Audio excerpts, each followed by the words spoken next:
Welcome to httravel, where we explore the most mysterious corners of the planet.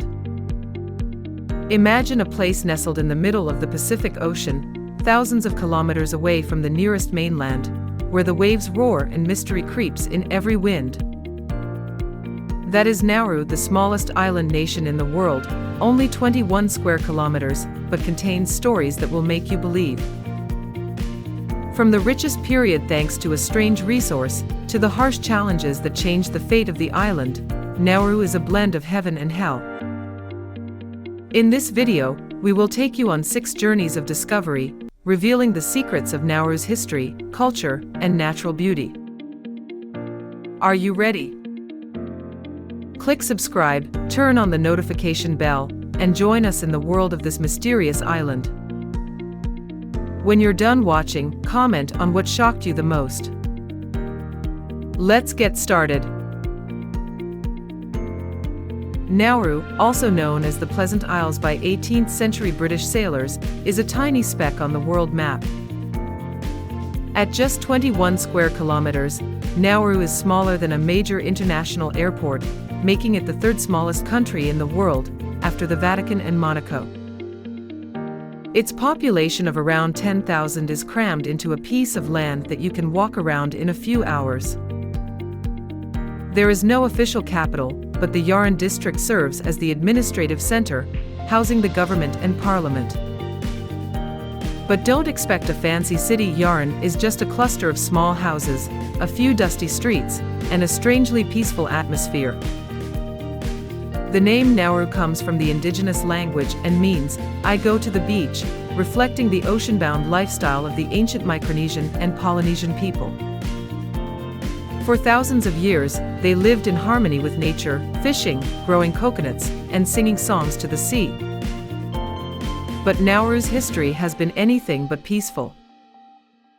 Since its discovery in 1798 by Captain John Fern, the island has undergone dramatic changes, from German colonization to Japanese occupation during World War II to independence in 1968. Each period has left its mark, transforming Nauru into a living history book. What makes Nauru special is its isolation. With no major ports and just a small airport with a handful of flights a week from Brisbane, Australia, Nauru is one of the world's least visited destinations.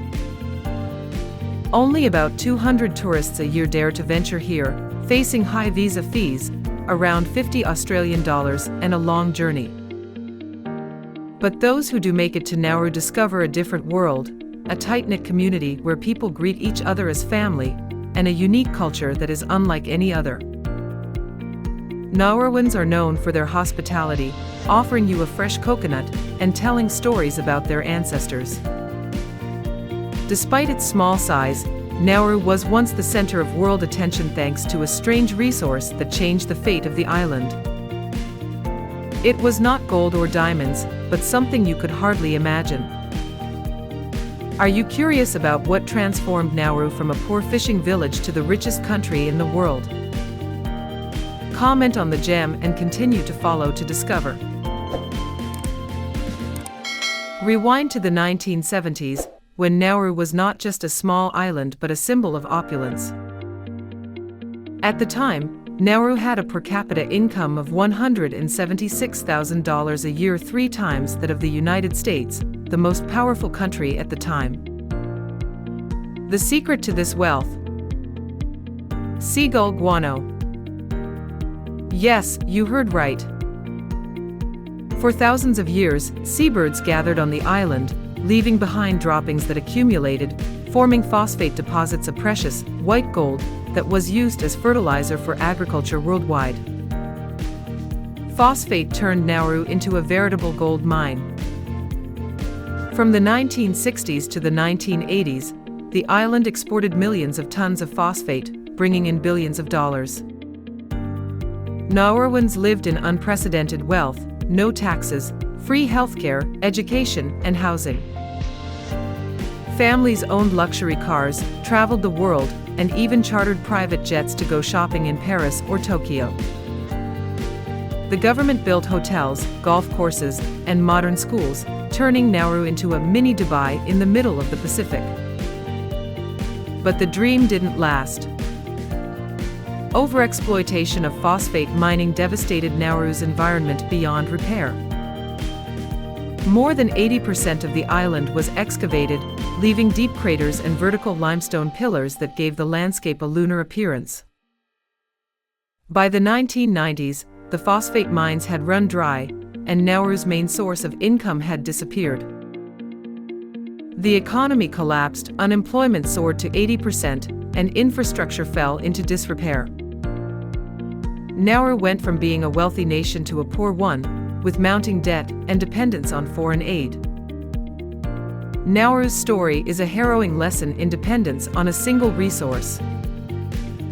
Environmentalists have warned since the 1970s that phosphate mining was unsustainable, but the desire for riches has clouded reason. The consequences have been not only economic, but also cultural and social. Many young people have left the island in search of new opportunities, leaving behind an aging and struggling community. Do you think Nauru can rise from the ashes? Comment white gold to share your opinion. Nauru, though small, is a landscape of contrasts, where the pristine beauty of the Pacific Ocean meets the harsh scars of a mining past. This island is living proof that even in the most difficult circumstances, nature still has a way to shine, inviting souls who love to explore to a unique world that cannot be compared anywhere else. Join us on a journey to see the natural beauty of Nauru, from pristine beaches, vibrant coral reefs, to strange landscapes that look like they belong on another planet. Nauru is surrounded by a string of white sand beaches, where the gentle waves of the Pacific Ocean carry the scent of salt and the whisper of the ocean. Beaches like Annabore Harbor or Gaba Beach are places where you can relax in silence, as they are almost devoid of tourists. Without the luxury resorts or urban noise, these beaches are pure beauty, where you can see locals fishing or children playing in the waves. Especially at sunset, the sky of Nauru is dyed a brilliant orange, creating a romantic scene that anyone will stop to admire. Beneath the clear blue waters surrounding the island lies a vibrant coral world, considered one of the most beautiful in the Western Pacific. With ideal depth and clean sea water, Nauru is a paradise for scuba diving lovers. Colorful tropical fish, from tiny clownfish to giant manta rays, frolic among the strangely shaped coral formations.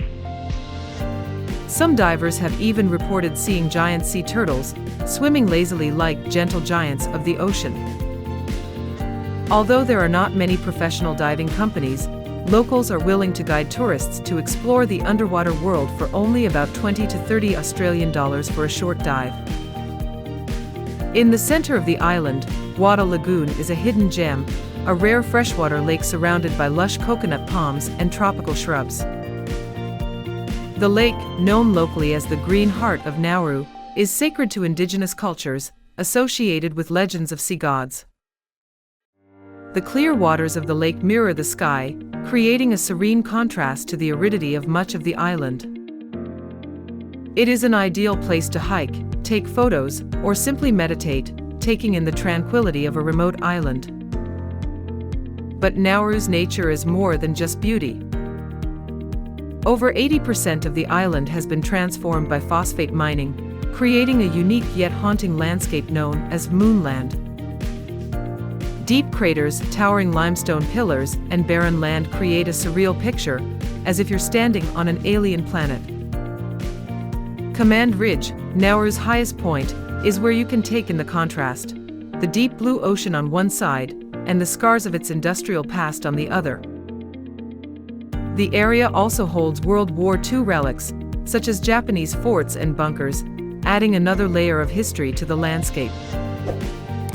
Despite the devastation, Nauru's natural environment remains resilient. Seabirds, once a source of wealth, still flock to the island, forming white flocks that soar through the skies.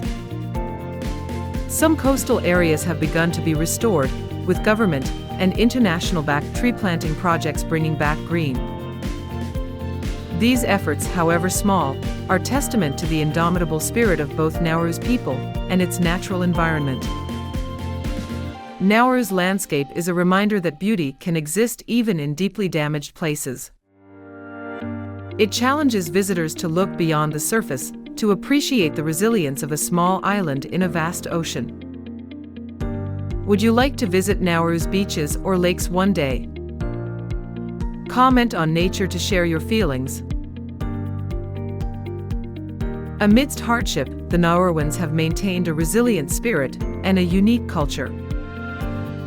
Descended from Micronesian and Polynesian tribes, they are strikingly beautiful. Their skin is tanned, their hair is long and dark, and their eyes are as deep as the ocean.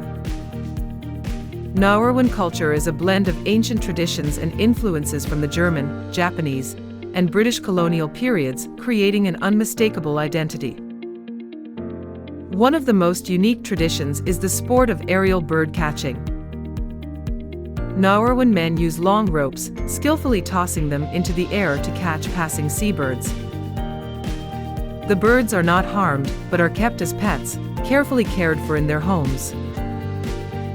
This tradition is not only a display of skill, but also a symbol of the Nauruan people's connection to nature. It is a reminder that, despite the devastation of the island, the people still cherish what remains. Music and dance are also at the heart of Nauru. Traditional dances, often performed during celebrations such as Independence Day on January 31st, tell stories of the sea, love, and survival.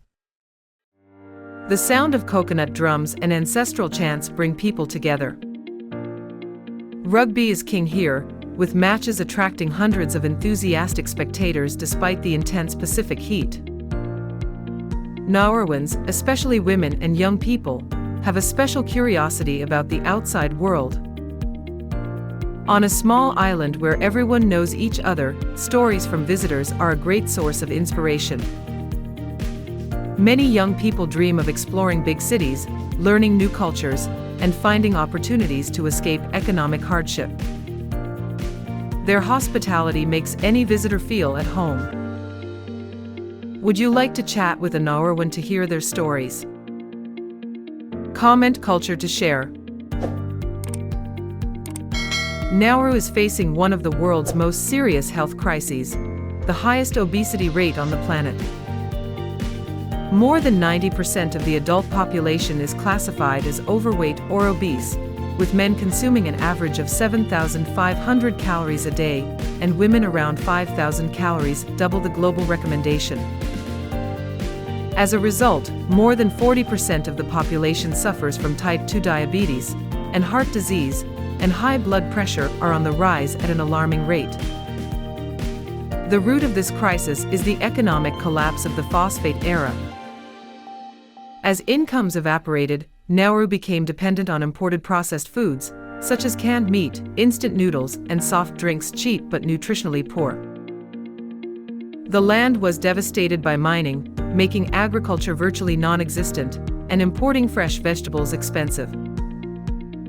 In addition, Nauruan culture once viewed large stature as a symbol of wealth and power, encouraging uncontrolled eating.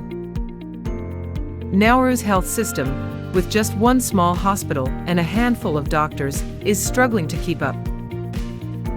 Many people have to fly to Australia for treatment, costing thousands of dollars.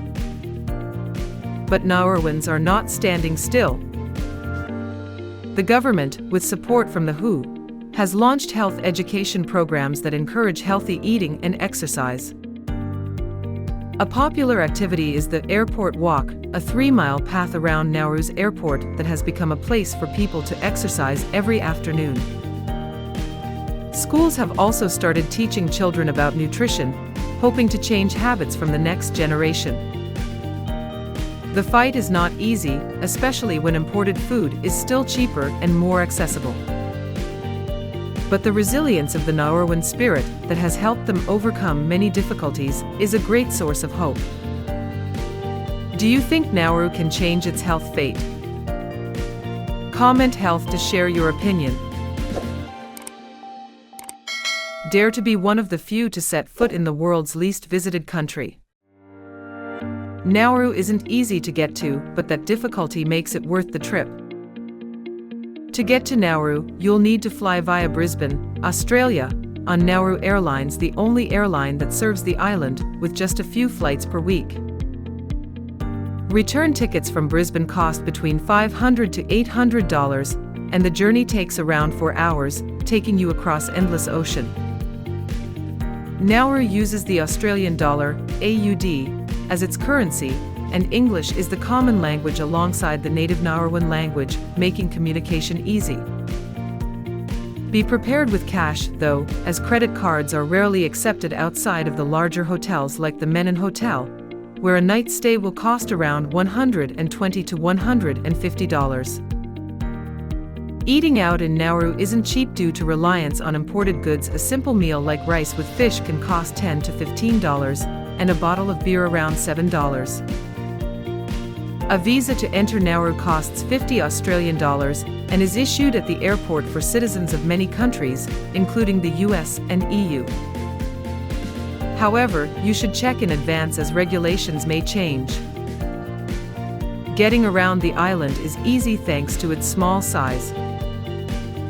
You can rent a motorbike or car for $20 to $50 per day to travel around the 30 kilometers long main road, exploring destinations such as Boada Lagoon, a turquoise lake in the heart of the island, or Command Ridge, a place to preserve relics from World War II.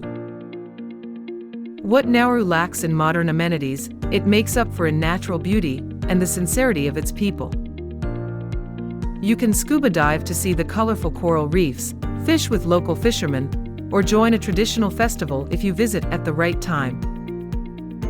Don't forget to visit Jules on the Deck, a small beach bar where you can enjoy fresh seafood and chat with the locals.